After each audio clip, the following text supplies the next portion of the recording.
Assalamualaikum warahmatullahi wabarakatuh. Perkenalkan, nama saya Yuyun Triwiranti, dosen program studi Sistem Informasi Institut Teknologi Kalimantan. Dengan penuh tanggung jawab untuk meningkatkan pendidikan di Indonesia, izinkan saya menyampaikan pernyataan diri dosen dalam unjuk kerja Tridharma Perguruan Tinggi bidang pengajaran sertifikasi dosen tahun 2025. Pada kesempatan kali ini, saya akan memaparkan salah satu mata kuliah yang saya ampuh, yaitu Perencanaan Manajemen Proyek Teknologi Informasi. Manajemen proyek teknologi informasi merupakan proses yang dilakukan untuk mengelola sumber daya, baik itu manusia, daya, waktu, dan anggaran, untuk mencapai suatu tujuan yang ditentukan. Penyelenggaraan proyek teknologi informasi harus dikelola agar pelaksanaannya komprehensif, secara efektif dan efisien, sesuai dengan aturan yang berlaku, sehingga mencapai sasaran atau target yang telah ditentukan. Pada mata kuliah ini, mahasiswa akan mempelajari teori pengelolaan proyek teknologi informasi yang terdiri dari 10 knowledge area, yaitu project integration, scope, time, cost, quality, human resource, communication, risk, procurement, dan stakeholder management. Dan project management life cycle yang terdiri dari 5 tahapan, yaitu inisiasi, planning, eksekusi, monitoring and controlling, serta closing.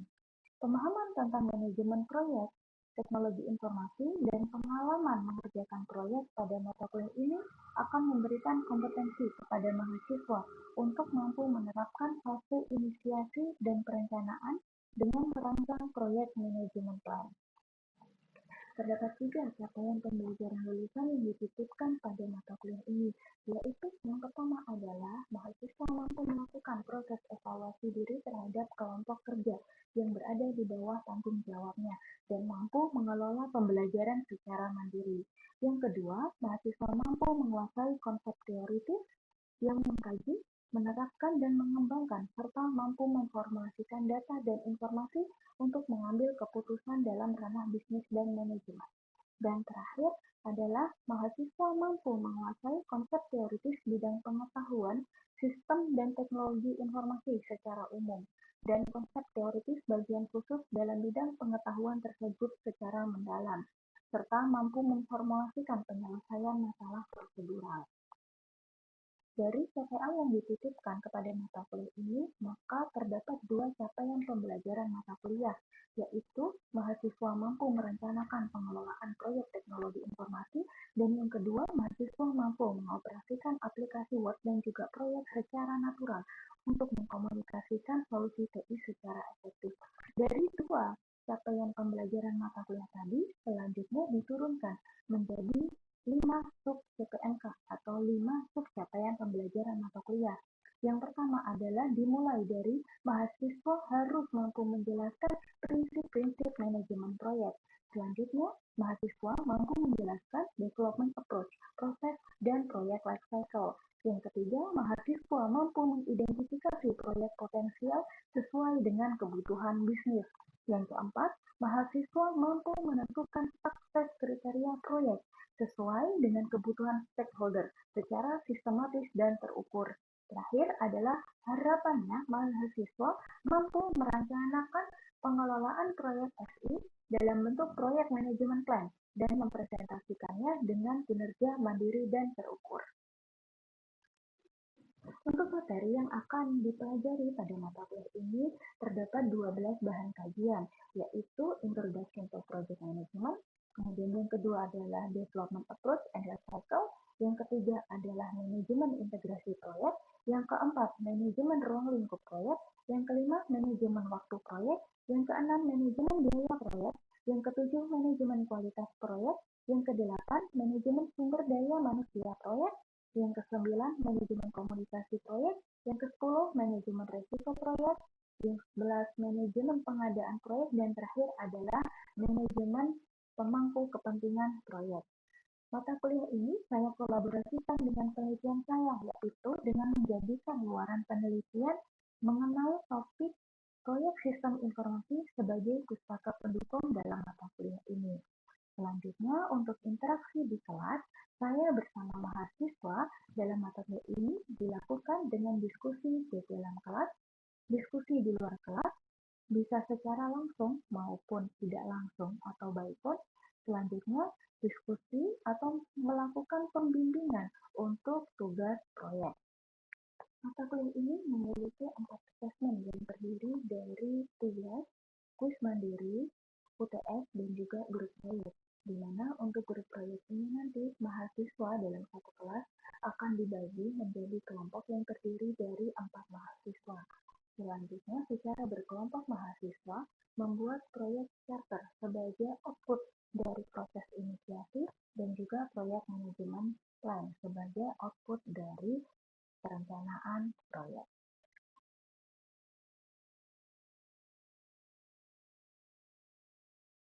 Terkait dengan rubrik penilaian, mahasiswa akan mendapatkan nilai sempurna untuk kuis, yaitu dengan cara menjawab pertanyaan sesuai dengan jawaban yang benar. Kemudian, untuk penugasan, mahasiswa akan mendapatkan nilai sempurna jika memenuhi 5 kriteria. Di antaranya, yang pertama, mahasiswa mampu menjelaskan definisi dengan tepat. Kemudian yang kedua, mahasiswa mampu menjelaskan definisi dengan bahasa sendiri. Kemudian yang ketiga, penjelasan mahasiswa mengandung kata kunci sesuai dengan konsep. Yang keempat, mahasiswa mampu memberikan contoh dari konsep yang dijelaskan. Dan terakhir, mahasiswa mampu memenuhi semua komponen tugas. Untuk penugasan proyek, terdapat 4 kriteria yang akan dinilai, yaitu yang pertama adalah usulan produk hasil proyek, kemudian laporan proyek, presentasi proyek, dan juga pemaparan mahasiswa dalam mempresentasikan tugas proyeknya. Selanjutnya, Anda akan mengajukan skill dalam proses interaksi dengan mahasiswa dalam proses pembelajaran seperti berikut ini. Proyek itu suatu perencanaan, tetapi kalau pekerjaan itu bersifat selamanya gitu, nah Bu. Maksudnya kalau proyek itu sementara, kalau misalnya pekerjaan itu selamanya gitu Bu. Oke, jadi Dinda menyebutkan salah satu atribut atau karakter proyek, yaitu proyek itu bersifat sementara. Nah, sementara itu berarti ada awal dan akhirnya. Oke, ada lagi yang lain? Perbedaannya lagi antara pekerjaan dengan proyek itu, salah satunya kalau misalnya proyek itu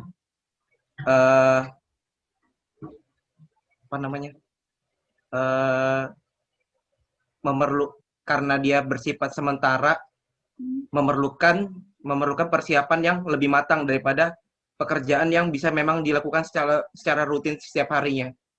Seperti itu, Bu. Oke, jadi butuh waktu perencanaannya lebih lama, gitu ya, Ilham? Iya, Bu.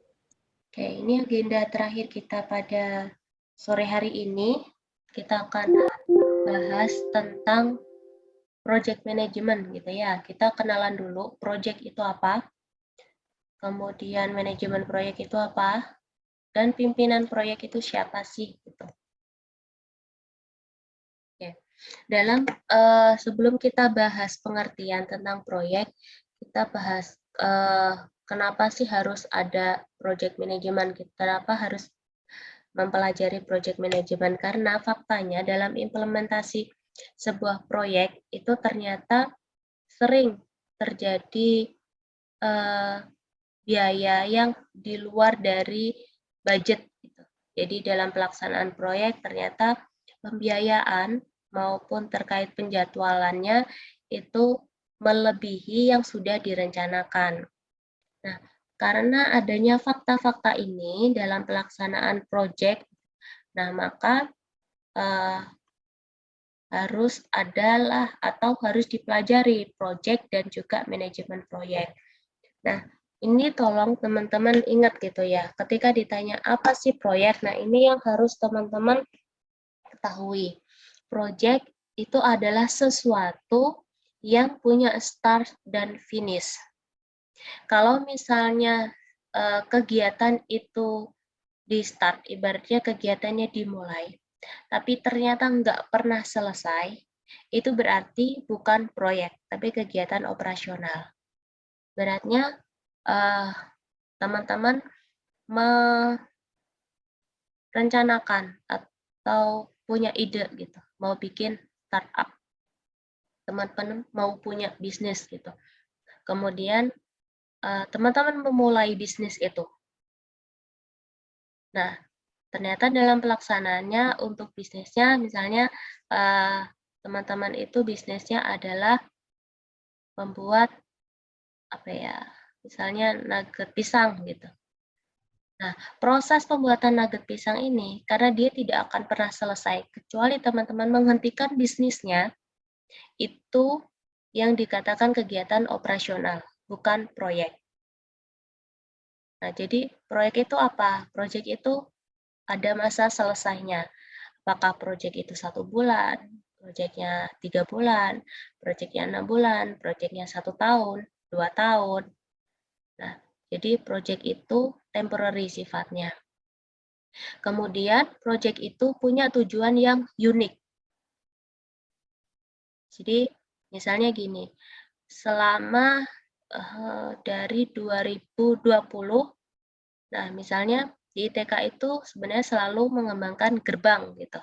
Yang teman-teman mungkin dulu kenalnya SIAKAD atau apa namanya sistem informasi akademik gitu. Nah, tetapi karena masing-masing itu punya start and finish dan unik untuk tujuannya di 2020 itu adalah untuk migrasinya. Misalnya bagaimana dari si akad yang dulu ganti ke gerbang. Jadi ketika gerbang itu sudah digunakan, maka proyeknya selesai. Di 2021 ada penambahan fitur untuk SK2PM atau untuk penilaian sikap mahasiswa. Nah, itu adalah goals yang unik lagi. Meskipun yang menjadi objeknya itu masih gerbang, tapi untuk goals-nya itu berbeda. Dia penambahan fitur. Kemudian di tahun 2002, penambahan fitur MBKM.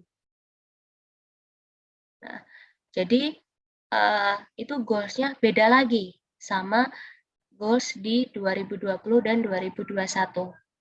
Nah, karena goals-nya unik dan masing-masing itu punya start and finish-nya, kapan harus dikerjakan, maka bisa dibilang itu adalah project. Kemudian one time event. Jadi itu adalah kejadian atau kegiatan yang hanya sekali dilakukan. Jadi nantinya nggak ada lagi penambahan fitur MBKM seperti itu. Nah, itu adalah project. Kemudian ini ya yang berkaitan sama start and finish tadi. Jadi project itu sifatnya adalah temporary, tidak terus-menerus. Jadi harus ada waktu selesainya. Kemudian scope, kualitas dalam project itu bisa diukur.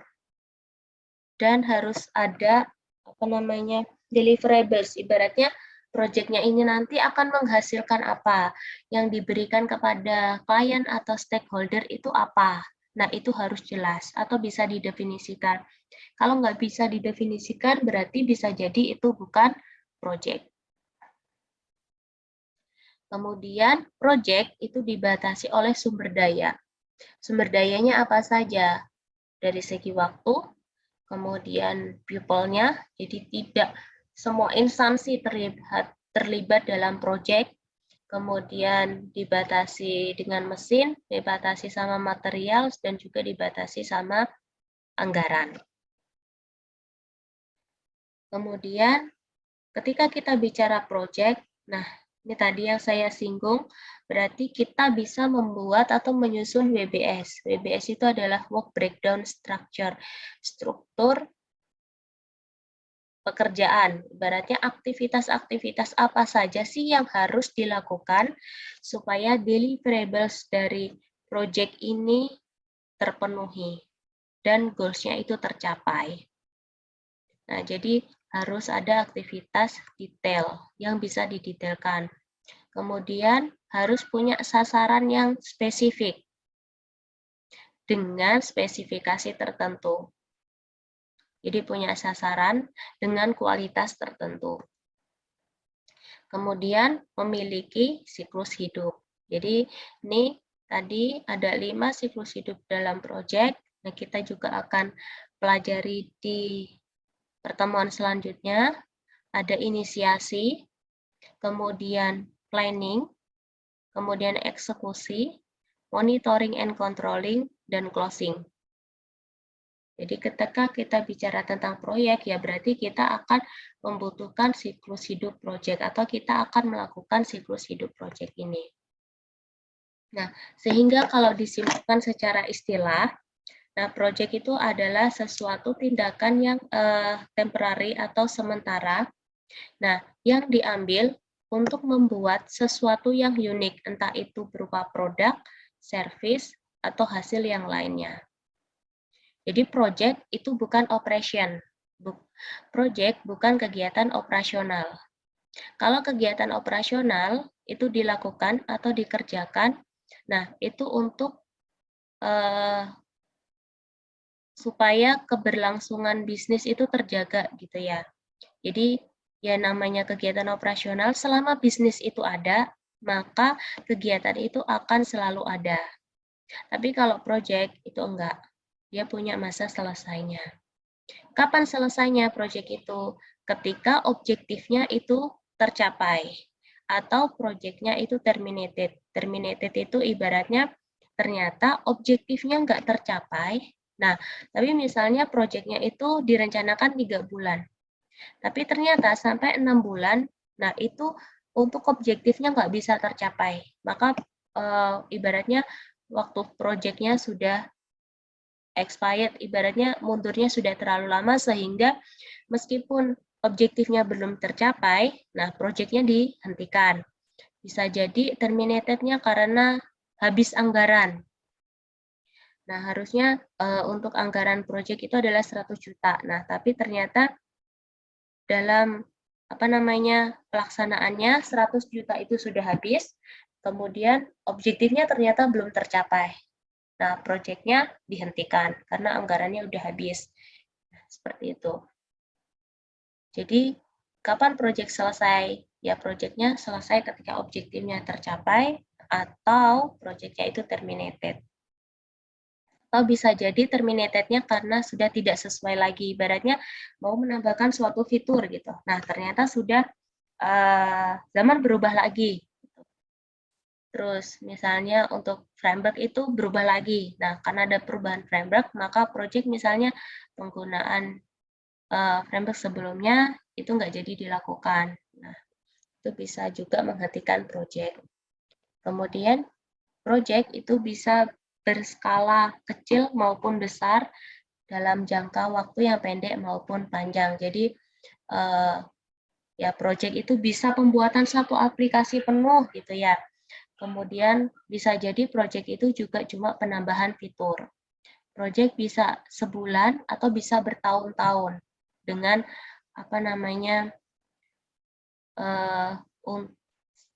dengan timeline tertentu, ibaratnya bertahun-tahun tapi ada milestone-nya. Di tahun pertama itu yang harus selesai apa, di tahun kedua harus selesai apa, di tahun ketiga itu harus selesai apa. Kemudian ini beberapa contoh dari project IT gitu. Ibaratnya misalnya ada sekelompok mahasiswa yang membuat aplikasi paspor dan menjualnya. Jadi dari sekelompok mahasiswa ini membuat aplikasi hingga menjual itu masuk dalam project.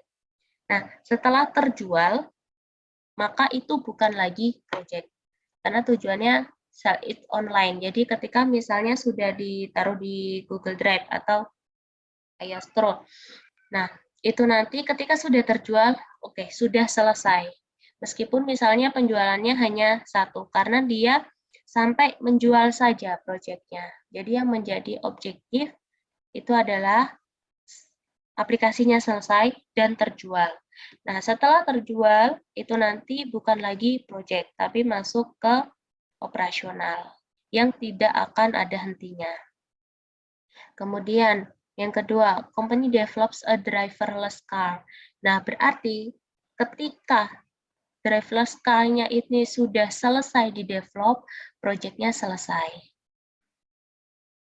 Kemudian yang ketiga, small software development teams adds new feature to an internal software application. Nah, berarti ketika fiturnya itu sudah di-develop untuk finance department, proyeknya selesai. Entah itu digunakan atau tidak.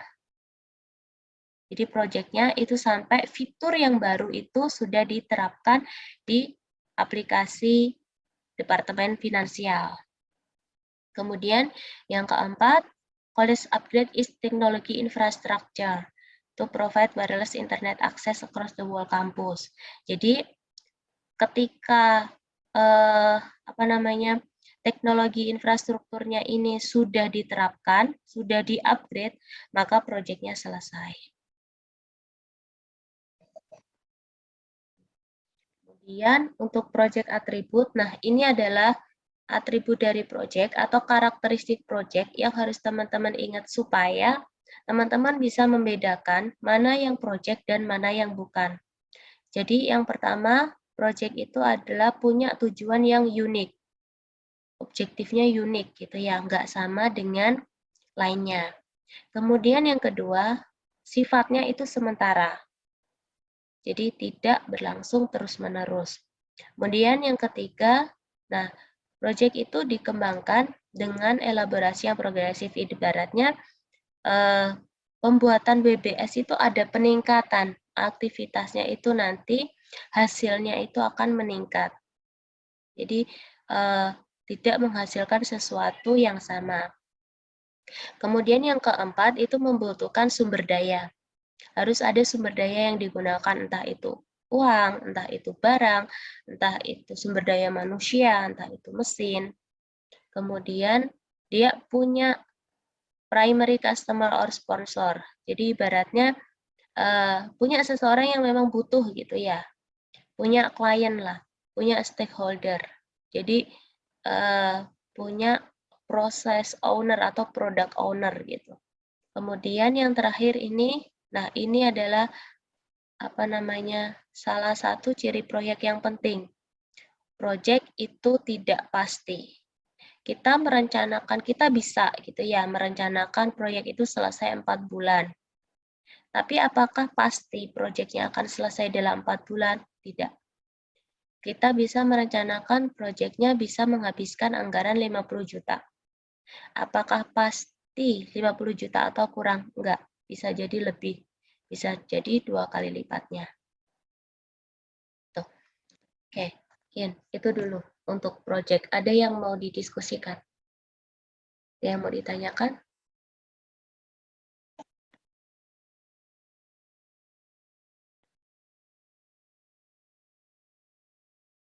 Oke, karena belum ada, saya lanjutkan dulu.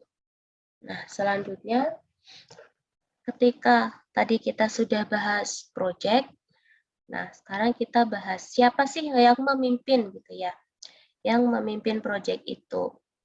Kalau misalkan kita punya jurusan, nah yang memimpin adalah ketua jurusan. Kita berada di universitas, yang memimpin rektor. Ketika kita di program studi dipimpin sama koordinator program studi. Nah, sekarang kalau misalkan kita berada dalam suatu proyek, itu yang akan memimpin adalah seorang project manager atau manajer proyek. Nah, seorang project manager ini dia akan bekerja dengan project sponsornya, jadi ibaratnya kliennya, kemudian project team itu berarti pelaksana dari proyek, dan juga stakeholder lain atau orang lain yang dia terlibat dalam pencapaian tujuan proyek. Jadi yang orang lain yang terlibat ini dia bukan project sponsor, berarti dia bukan klien utama, dia tidak berada dalam pelaksana proyek juga. Nah, tapi dengan adanya keberadaan dia, proyeknya itu bisa sukses. Gitu. Kemudian di atas proyek itu, karena proyek itu adalah sesuatu, dia punya tujuan yang unik gitu ya. Nah, maka di atasnya itu ada program. Program itu apa? Program itu adalah kumpulan dari proyek. Nah, yang biasanya proyeknya itu berelasi atau terhubung. Jadi proyek-proyek dari 5 proyek misalnya, nah itu disatukan karena proyeknya itu misalnya dia punya untuk tujuan besarnya itu ternyata sama, tapi masing-masing proyeknya itu punya tujuan yang spesifik. Nah, proyek-proyek tersebut itu bisa digabung menjadi satu program. Dan untuk ketua dari program itu bisa disebut program managers. Nah, biasanya seorang program managers itu bisa dibilang atasan dari project manager. Kemudian dalam project itu kita akan mengenal istilah triple constraint. Nah, triple constraint inilah yang membatasi project. Triple constraint ini dia bagian juga dari 10 knowledge area. Nah, yang membatasi project itu adalah scope, cost, dan juga time. Jadi, ketika kita bicara sama proyek, itu pasti di awal gitu ya, sebelum proyeknya itu direncanakan, nantinya dibuat WBS-nya, berapa untuk masing-masing aktivitas itu berapa biaya yang dibutuhkan, kemudian sumber dayanya berapa. Nah, itu pasti ditentukan dulu skopnya. Seberapa besar sih proyek ini gitu. Kemudian setelah itu untuk mencapai skop ini, nah itu berapa biayanya. Jadi biaya keseluruhan biaya proyek dan juga berapa lama waktu yang dibutuhkan untuk menyelesaikan proyek ini.